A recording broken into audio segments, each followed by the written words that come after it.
नमस्कार दोस्तों। हाल ही में इलेक्टोरल बॉन्ड नाम का एक टर्म बहुत ज्यादा न्यूज में रहा है। अब अगर इससे रिलेटेड आपको अभी तक कोई डाउट रहा होगा तो आज वो इस वीडियो में क्रिस्टल क्लियर हो जाएगा। इलेक्टोरल बॉन्ड के बारे में दोस्तों हम एक एक करके चीजों को बारीकी से समझेंगे।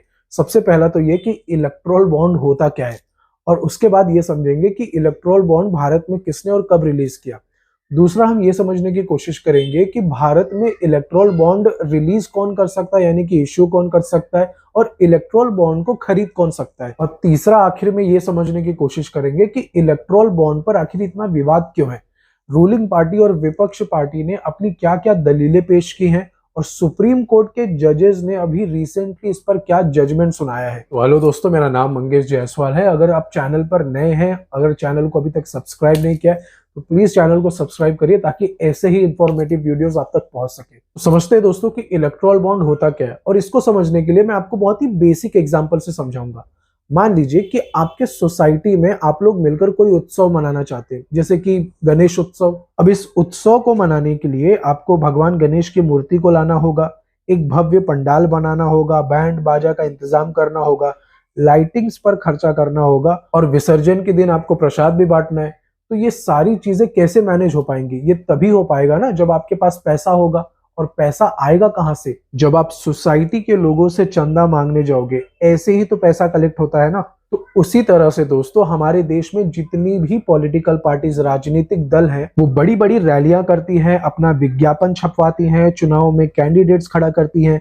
और ये राजनीतिक दलें जब लाखों की संख्या में लोगों को प्रचार में, रैलियों में ले जाकर उनको मोबिलाइज करती है, इनके यातायात पर, नाश्ता पानी पर लाखों करोड़ों रुपए खर्च भी करती है। और ये पैसा इनको कहां से आता है? ये पैसा जो चंदे के रूप में आता है वो बड़े बड़े उद्योगपतियों से आता है, कॉरपोरेट बिजनेसेस से, माफियाओं से, और फिर हम जैसे कुछ आम लोगों से भी चंदे के रूप में ये पैसा इकट्ठा करती है। अब 2017 तक जितना भी पैसा इन सारी पॉलिटिकल पार्टीज को मिलता था वो एक बैकडोर से मिलता था, यानी कि इसकी कोई ऑफिशियल अकाउंटिंग नहीं होती थी। यानी कि एक तरह से ये जितना भी पैसा चंदे के रूप में पॉलिटिकल पार्टीज को मिल रहा था, ये सारा का सारा, इसमें अधिकतर जो पैसा था वो काला धन था, क्योंकि राष्ट्रीय स्तर पर तो इन पैसों का कोई हिसाब किताब था नहीं। तो इस चीज को ध्यान में रखते हुए 2018 में बीजेपी गवर्नमेंट एक लॉ पास करवाती है जिसको कहा गया इलेक्टोरल बॉन्ड। तो इलेक्टोरल बॉन्ड के तहत कोई भी व्यक्ति अगर किसी पॉलिटिकल पार्टी को पैसा देना चाहता है तो अब बैंक में जाकर वो सारे पैसों को जमा करना होगा। और जिस भी पॉलिटिकल पार्टी को वो डोनेशन देना चाहता है, वो जितना भी देना चाहता है वो दे सकता है,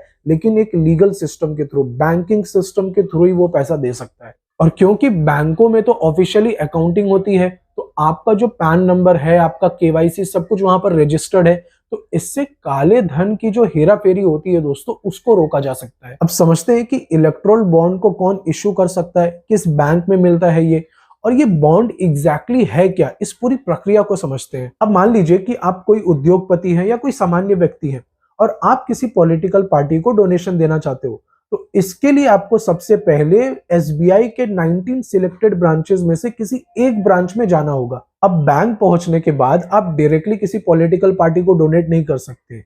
यहां पर एसबीआई वाला आपसे पूछेगा कि भाई साहब बताइए आपको कितने रुपए वाला बॉन्ड चाहिए। 1,000 रुपए वाला इलेक्टोरल बॉन्ड, 10,000 रुपए वाला इलेक्टोरल बॉन्ड, 1 लाख वाला बॉन्ड, या 10 लाख वाला, या फिर 1 करोड़ रुपए वाला इलेक्टोरल बॉन्ड। ऐसे मल्टीपल बॉन्ड्स वो आपको ऑफर करेगा। मान लीजिए कि आपने 10,000 रुपए वाला बॉन्ड खरीद लिया। अब 10,000 रुपए जमा कराने के बदले में एसबीआई बैंक आपको एक रिसीट देगी। उसी रिसीट को बॉन्ड कहा गया है। ध्यान रखिए कि आपका जो 10,000 रुपए है वो अभी तक बैंक में ही रखा है, वो किसी राजनीतिक दल को नहीं गया है। और एसबीआई में 10,000 रुपए जमा कराने के बदले जो रिसीट आपको मिली थी, जिसको हम इलेक्टोरल बॉन्ड कहते हैं, अब आप वो इलेक्टोरल बॉन्ड ले जाके किसी भी पॉलिटिकल पार्टी को दे दीजिए। जिस भी पॉलिटिकल पार्टी को आप देना चाहते हैं, उस पॉलिटिकल पार्टी को आप जाके वो रिसीट दे दीजिए। अब मान लीजिए कि आपने वो इलेक्टोरल बॉन्ड कांग्रेस पार्टी को ले जाकर दे दी, तो कांग्रेस पार्टी वो इलेक्टोरल बॉन्ड बाद में ले जाएगी और एसबीआई के ब्रांच में जमा करा देगी, और बदले में जो 10,000 रुपए आपने जमा कराए थे अब वो उनको मिल जाएंगे। तो आपका डोनेशन उस पॉलिटिकल पार्टी को पहुंच चुका है जिसे आप देना चाहते थे। लेकिन ये एक लीगल सिस्टम के थ्रू हुआ है जो 2018 के पहले तक नहीं होता था। तो दोस्तों ये था इलेक्टोरल बॉन्ड की पूरी प्रक्रिया। आई होप आपको समझ आ गया हो। अगर इस साल आप कोई गवर्नमेंट का कॉम्पिटिटिव एग्जाम दे रहे हैं तो इलेक्टोरल बॉन्ड के संबंधित एक बात आप ध्यान में रखना कि इलेक्टोरल बॉन्ड के तहत डोनेशन सिर्फ उसी पॉलिटिकल पार्टी को मिल सकता है जो section 29A of representation of people's act 1951 के तहत रजिस्टर्ड हो, और साथ ही साथ वो पॉलिटिकल पार्टी को लास्ट लोकसभा इलेक्शन में या फिर राज्य के असेंबली इलेक्शन में एटलीस्ट 1% वैलिड वोट मिले हो या 1% से ज्यादा वैलिड वोट मिले हो। सिर्फ उन्हीं पॉलिटिकल पार्टीज को आप डोनेशन दे सकते हो। आप गुस्सा मत करिएगा, ये मैंने नहीं, सरकार ने नियम बनाया है। अब आते हैं दोस्तों हमारी वीडियो के आखिरी प्रश्न पर, वो ये कि इलेक्टोरल बॉन्ड आखिर इतना विवादों में क्यों रहा है। असल में 2018 में जब से इलेक्टोरल बॉन्ड लॉन्च हुआ था तब से ये विवादों के ही घेरे में रहा है। तो ये इतना कंट्रोवर्शियल क्यों है? रूलिंग पार्टीज और अपोजिशन पार्टीज के जो लॉयर्स हैं उन्होंने सुप्रीम कोर्ट में अपनी क्या क्या दलीलें पेश की हैं, वो एक एक करके हम लोग बारीकी से समझेंगे। देखिए, अपोजिशन पार्टीज जो इलेक्टोरल बॉन्ड का विरोध कर रही है, उनके वकीलों ने सुप्रीम कोर्ट में क्या क्या आर्ग्यूमेंट्स पेश किए वो एक एक करके देखते हैं। वकीलों ने जो अपनी आर्ग्यूमेंट पेश की थी, सबसे पहले उन्होंने ये कहा कि इलेक्टोरल बॉन्ड के संबंधित सरकार ने एक रूल सेट किया है कि इलेक्टोरल बॉन्ड जो भी व्यक्ति खरीद रहा है या जो भी उद्योगपति से खरीद रहा है, उसका नाम पब्लिकली कभी भी रिवील नहीं किया जाएगा।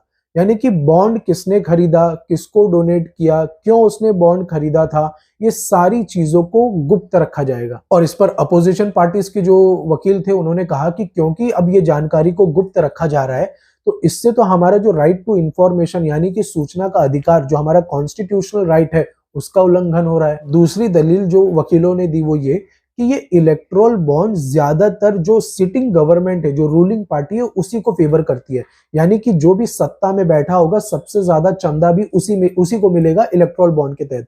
अब ऐसा वकील क्यों कह रहे हैं? ऐसा इसलिए दोस्तों क्योंकि एडीआर के रिपोर्ट में ये पता चला कि 2022-23 में जितने भी कॉर्पोरेट डोनेशंस आए थे उसमें से 90% जो डोनेशन था वो अकेले बीजेपी पार्टी को गया। तो इसका मतलब साफ है कि जो भी सत्ता में बैठेगा कॉर्पोरेट डोनेशन सबसे ज्यादा उसी को आएगा। भाई, आपको कोई उद्योगपति डोनेशन क्यों देगा? आपका रिश्तेदार थोड़ी है, उसको तो आपसे कोई काम निकलवाना है ना, उसे कोई इंसेंटिव चाहिए होंगे, तभी तो वो आपको डोनेशन दे रहा है। और डोनेशन तो उसी को मिलेगा ना जो पावर में होगा, इसीलिए तो कॉर्पोरेट जो पार्टीज होंगी वो उसी पार्टीज के पास जाएंगी। और काम तो वही करके देगा ना उद्योगपतियों का जो पावर में होगा, जो सेंटर में या स्टेट में रूल कर रहा होगा, इसीलिए सबसे ज्यादा चंदा भी उन्हें मिलेगा। अब जो तीसरी आर्ग्यूमेंट आई है इलेक्टोरल बॉन्ड के अगेंस्ट अपोजिशन पार्टी से, वो ये है कि मान लीजिए कि आपने किसी एक XYZ कंपनी में कुछ पैसे इन्वेस्ट कर दिए। अब जिस भी कंपनी में आपने जो जितने भी परसेंट ऑफ अमाउंट, जितने भी आपने पैसे उसमें इन्वेस्ट किए, तो उतने परसेंट के मालिक तो आप भी उस कंपनी के बन गए। अब मान लीजिए कि उस कंपनी का बॉस किसी एक ऐसे पार्टी को डोनेशन देता है जो शायद आपको पसंद ना हो, तो यहां तो एक आइडियोलॉजिकल कॉन्फ्लिक्ट आ गया। और क्योंकि डोनेटर की आइडेंटिटी को हमेशा हाइड करके रखा जाएगा, तो आपको ये कभी पता ही नहीं चलेगा कि जिस कंपनी में आपने इन्वेस्टमेंट कर रखा है वो कंपनी किस पॉलिटिकल पार्टी को पैसा दे रही है। ये आर्ग्यूमेंट दोस्तों दिया था कपिल सिब्बल ने, जो कि कांग्रेस के बहुत बड़े नेता भी हैं। अब आते हैं दोस्तों इलेक्टोरल बॉन्ड के सबसे इंटरेस्टिंग प्रॉब्लम पर। मैंने आपको वीडियो के शुरुआत में बताया था कि इलेक्टोरल बॉन्ड भारत में सिर्फ एसबीआई बैंक ही इशू कर सकता है। और एसबीआई क्या है? ये तो एक नेशनलाइज सरकारी बैंक है और इसको चलाने का काम भी सरकार का ही है। अब यहाँ पर पॉसिबिलिटीज है, ऐसा हो सकता है कि मान लीजिए बीजेपी वाले एसबीआई को पूछ सकते हैं कि भाई बताओ, कोई आया था इलेक्टोरल बॉन्ड खरीदने के लिए? तो एसबीआई कहेगा हाँ मंत्री जी, एक जन आए थे, उन्होंने 1 करोड़ रुपए का इलेक्टोरल बॉन्ड खरीदा। और अब क्योंकि उस व्यक्ति का केवाईसी, उसका पैन नंबर सब कुछ रजिस्टर्ड है बैंक के पास, तो बैंक के पास उसका नाम, सब डिटेल वगैरह है। तो बीजेपी वाले पूछ सकते हैं कि भैया जरा बताओ कौन आया था, उसका नाम बताओ जो 1 करोड़ रुपए का इलेक्टोरल बॉन्ड खरीद के लेके गया। तो बता देंगे चलो फलाने व्यक्ति का नाम समझ लो राजू शर्मा। तो उन्होंने बोला कि बीजेपी वालों को कि राजू शर्मा व्यक्ति एक आया था जो इलेक्टोरल बॉन्ड 1 करोड़ रुपए का खरीद के लेकर गया। अब बीजेपी सोचेगी कि भाई ये 1 करोड़ रुपए का इलेक्टोरल बॉन्ड लेकर गया, लेकिन ये राजू शर्मा हमारे को तो लाकर नहीं दिया ये इलेक्टोरल बॉन्ड, तो इसका मतलब किसी विपक्षी दल को देकर आया होगा। तो इस केस में दोस्तों जो भी उद्योगपति या जो भी इंडिविजुअल अपोजिशन पार्टी को जाकर अगर इलेक्टोरल बॉन्ड देकर आता है, तो उसके लिए बहुत बड़ी प्रॉब्लम खड़ी हो सकती है कि वो सरकार से कैसे डील करेगा, क्योंकि सरकार तो उसकी आइडेंटिटी पता करवा सकती है। तो यही था दोस्तों जितने विवाद मैंने आपको गिना दिए जो इलेक्टोरल बॉन्ड के संबंधित थे। अब ऑपोजिशन के सारे आर्ग्यूमेंट सुनने के बाद गवर्नमेंट को जो रिप्रेजेंट कर रहे थे कोर्ट में सॉलिसिटर जनरल तुषार मेहता, उनसे जजेस ने पूछा कि भाई बताइए क्यों सरकार जो डोनेटर्स हैं उनकी जो आइडेंटिटी है वो पब्लिकली रिवील नहीं कर रही है। तो तुषार मेहता ने कहा कि सरकार नहीं चाहती है कि डोनेटर्स की प्राइवेसी लीक हो जाए, क्योंकि अगर उनकी प्राइवेसी लीक हो जाएगी तो आगे चल के उनके लिए थोड़ी बहुत प्रॉब्लम क्रिएट हो सकती है। अब मान लीजिए कि गौतम अडानी जी ने 10 करोड़ रुपए बीजेपी को चंदे के रूप में दे दिए और सरकार ने गौतम अडानी जी का नाम पब्लिकली रिवील भी कर दिया कि हाँ भाई ये अडानी साहब हैं, इन्होंने हमको इस साल 10 करोड़ रुपए दिए।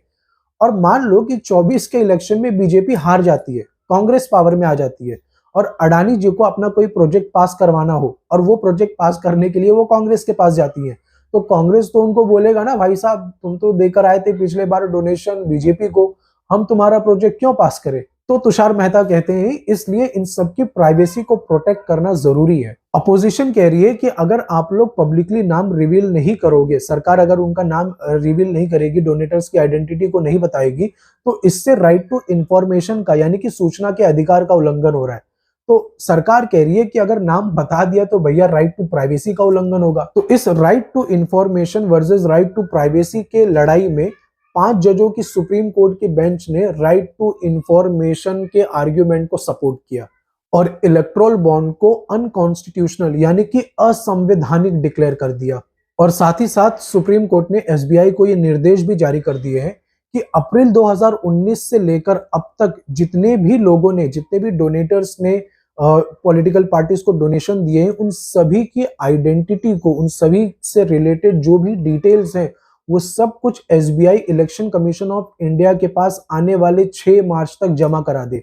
अब एसबीआई ऐसा करती है या नहीं करती है वो तो हमें 6 मार्च को ही पता चलेगा। तो इस टॉपिक से रिलेटेड जो भी अपडेट बाहर निकल कर आएगी मैं उस पर आपके लिए एक वीडियो जरूर लेकर आऊंगा। अगर आप वीडियो को देखते हुए यहाँ तक पहुंच चुके हो तो दोस्तों प्लीज चैनल को सब्सक्राइब कर लीजिए, वीडियो को लाइक करिए और अपने दोस्तों तक भी शेयर करिएगा। मिलेंगे दोस्तों अगले वीडियो में, तब तक के लिए आप सभी का धन्यवाद।